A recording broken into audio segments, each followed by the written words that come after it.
오늘은 축구 코칭, 축구 지도자에 관련하여 굉장히 흥미로운 주제를 하나 이야기해보려 합니다. 오늘의 주제, 축구를 잘하는 코치가 과연 지도력도 좋을까?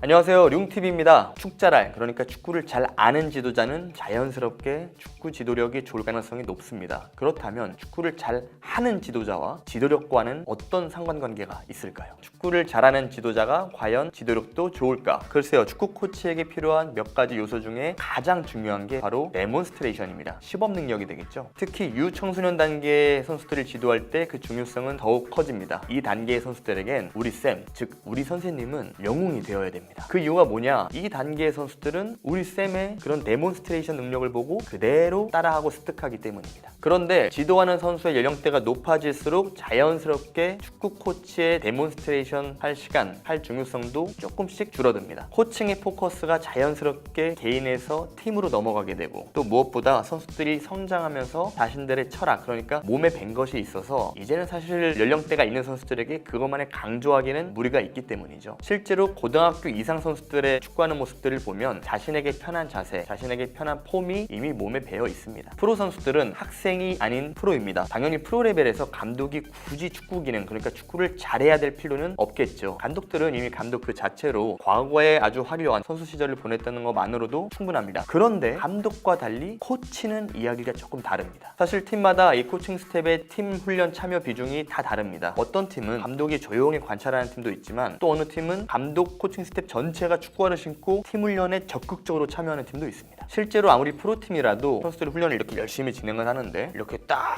팔짱을 끼고 어디 한번 해봐, 이렇게 선수단을 관찰하는 사람은 감독 그리고 많아야 수석 코치 딱 이렇게 2명 정도에 불과하죠. 그 외에 다른 필드 코치, 골키퍼 코치, 피지컬 코치, 이런 코치들은 실제로 훈련에 다른 선수들과 일반 선수들과 뒤섞여서 아주 정말 치열하게 땀을 흘립니다. 실제로 얼마 전에 국가대표팀의 골키퍼 코치죠, 실베스트레 코치의 우수한 키 능력 때문에 대표팀이 또 화제가 됐었는데요. 손흥민 선수도 감탄하는 모습을 많이 보였었잖아요. 이런 훈련 장면이 공개가 돼서 아주 당시에 큰 이슈가 되기도 했었습니다. 결론부터 중간에 말씀드리면, 코치의 축구 능력, 그러니까 코치가 축구를 잘하면 그만큼 지도력도 올라갈 가능성이 큽니다. 이유는 아주 간단해요. 바로 선수들의 신뢰를 조금 더 빠르게 그리고 쉽게 얻을 수 있기 때문입니다. 무엇보다 최근에는 필드 코치에 대한 역할 구분도 더욱더 디테일하게 나눠지는 추세입니다. 골키퍼 코치는 원래 있었고, 그리고 이제는 파트별로 공격 코치, 수비 코치, 심지어 세트피스 코치를 두는 나라도 있잖아요. 그런 부분으로 이제 코치의 역할은 점점 디테일하게 나눠지고 있는데요. 바로 이런 과정들에서 코치들은 선수들에게 점점 더 세밀하고 디테일한 정보들을 직접 혹은 간접적으로 제공해야 됩니다. 그 정보를 전달하는 과정에서 굉장히 중요한 게 데몬스트레이션, 하나의 액션이 될 수가 있겠고요. 그래야 이해가 빠르고 그 과정이 있어야 코치와 선수들 사이에 신뢰가 빠르게 쌓입니다. 정말 미묘한 차이인데, 이 팀 내에서 코치 그리고 트레이너, 이 두 역할이 어떻게 인지되는지 이 영상 보시면서 공감하시는 분들은 있을 거예요. 코치와 트레이너 어때요? 확 느낌 오죠? 실제로 코치는 팀 훈련 중에 부족한 선수의 숫자를 채우는 조커 선수 역할도 가끔은 해야 됩니다. 물론 전성기 시절에 보면 좀 아니겠지만 팀 훈련을 어느 정도 유난하게 잘 돌아갈 수 있는 상태를 유지해야 합니다. 물론 코치가 팀 훈련에 100% 참여하는 것은 절대 바람직한 일은 아니지만, 조커 또는 임시적인 역할을 부분적으로 수행하면 이 역시 전체적인 트레이닝에 긍정적인 효과를 갖고 올 가능성이 큽니다. 그 이유를 말씀드릴게요. 우선 이렇게 부분적으로 코치가 직접 시범을 하면서 참여를 하게 되면 선수는 코치에게 더 강한 동료의식과 신뢰를 느끼고요. 반대로 코치 역시 준비한 훈련 프로그램을 직접 본인의 선수 입장에서 혹은 준 선수 입장에서 가담을 함으로써 그 효과가 어떤지 직접 장단점을 체험할 수 있습니다. 더 쉽게 말씀드리면, 프리미어리그에서 갓 은퇴한 이름 있는 선수들이 곧바로 10 코치에 합류해서 같이 팀 일정을 진행하는 경우를 가끔 볼 수 있잖아요. 뭐 예를 들어서 맨시티의 아르테타라던가, 그런 경우를 보면 아마 이해가 빠르게 될 수 있을 겁니다. 그래서 최종 결론입니다. 축구 코치가 축구를 잘하면 그만큼 지도력에도 또 팀 관계에도 좋은 효과가 있습니다. 그러니까 우리 감독님들은 좀 그렇다 해도 우리 코치님들 몸 관리 하자고요. 네, 몸 관리 잘 해야 됩니다. 축구 기능도 기능이지만 여러분들 우리 건강도 생각해야죠. 모두 몸 관리 열심히 합시다. 코치님들 파이팅!